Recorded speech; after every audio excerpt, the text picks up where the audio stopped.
Ancient story that is woven into the fabric of this Christmas season, and yet it remains mysterious until, perhaps, now. It's the story of the three kings who came bearing gifts to worship the infant Jesus, the Magi.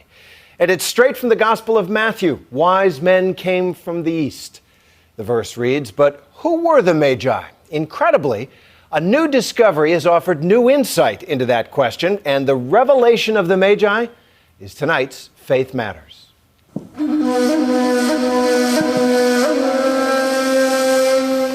It is one of the most mysterious and meaningful journeys in all the world. A hard journey across fierce deserts and forbidding mountains.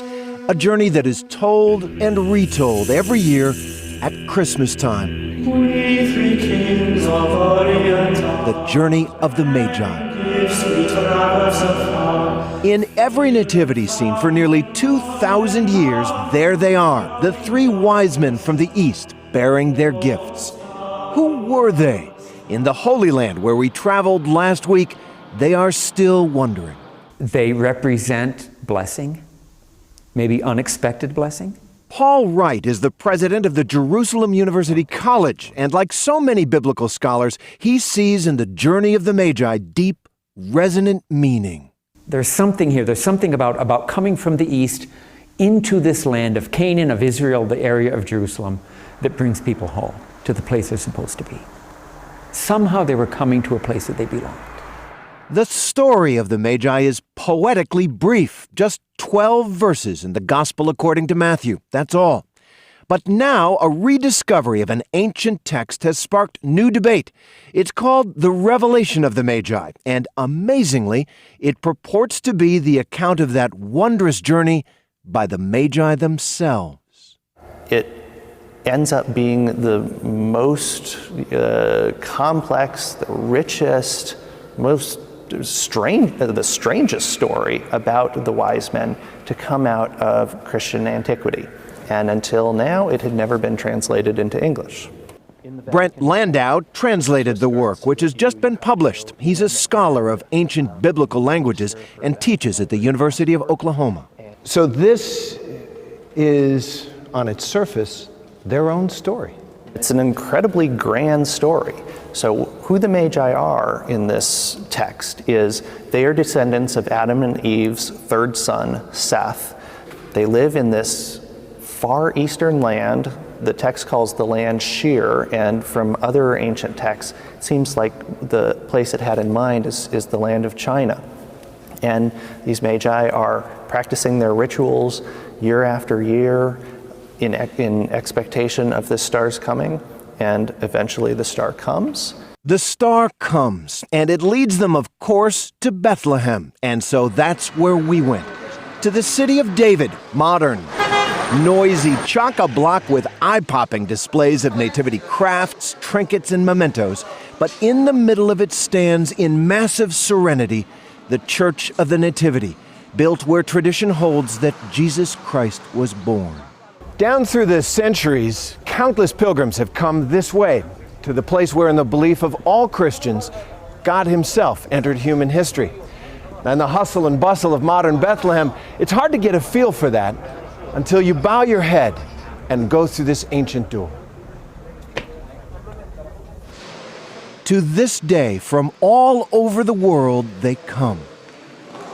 They come, so many, because they believe. They have followed what they believe to be the light, just like the Magi in Matthew's Gospel.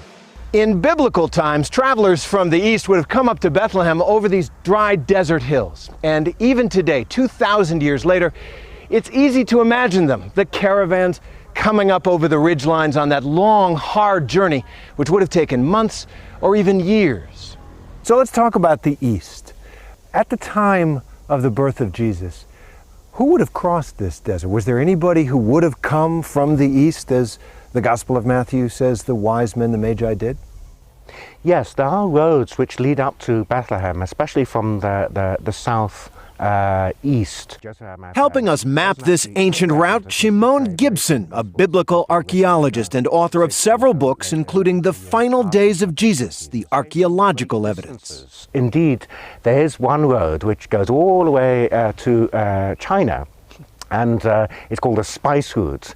And this is where we are at the moment. We're next to one of those sort of roads which came up from the desert. And so it would have been a common sight, I think, at the time of Jesus, to see tradesmen coming along with their caravans, with their wagons. So you can see in this landscape what the Gospel of Matthew depicts, a caravan of men from the east, maybe even on camels. There's a sense there, whether or not we can prove that those specific wise men came to Bethlehem, it's an impossibility. But there's a tradition there which is linked into a certain reality.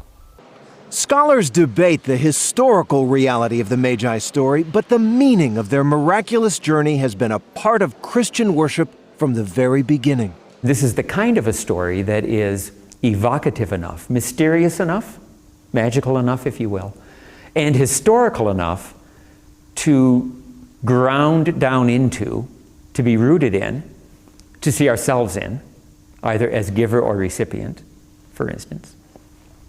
And at the same time, to want to make the story our own. That's exactly what an unknown writer did more than 1,700 years ago in The Revelation of the Magi. It's a very ancient text. It's extremely old. Yes, absolutely. Brent Landau translated The Revelation of the Magi from the only known copy of it, written in Syriac and kept in the Vatican Library. It's a very different story from the traditional one. The star is the most startling and mystical difference. The star its light concentrates and reveals the small, luminous human being. The star becomes a star child, if you will. And it's God. It's Christ.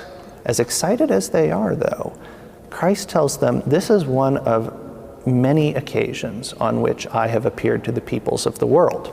So this text maybe even is saying that there are no non-Christian religions because Christ is the revelation behind everything. In every faith there is Christ. Yes. That's what the Revelation of the Magi is saying. That's what I think it's saying. A controversial message, but also one filled with awe and wonder. The emotions written on so many faces in the Church of the Nativity in Bethlehem, the Magi's destination. Every day they come to this place, to the back of the church, and step down into a tiny grotto. This is the end of the journey.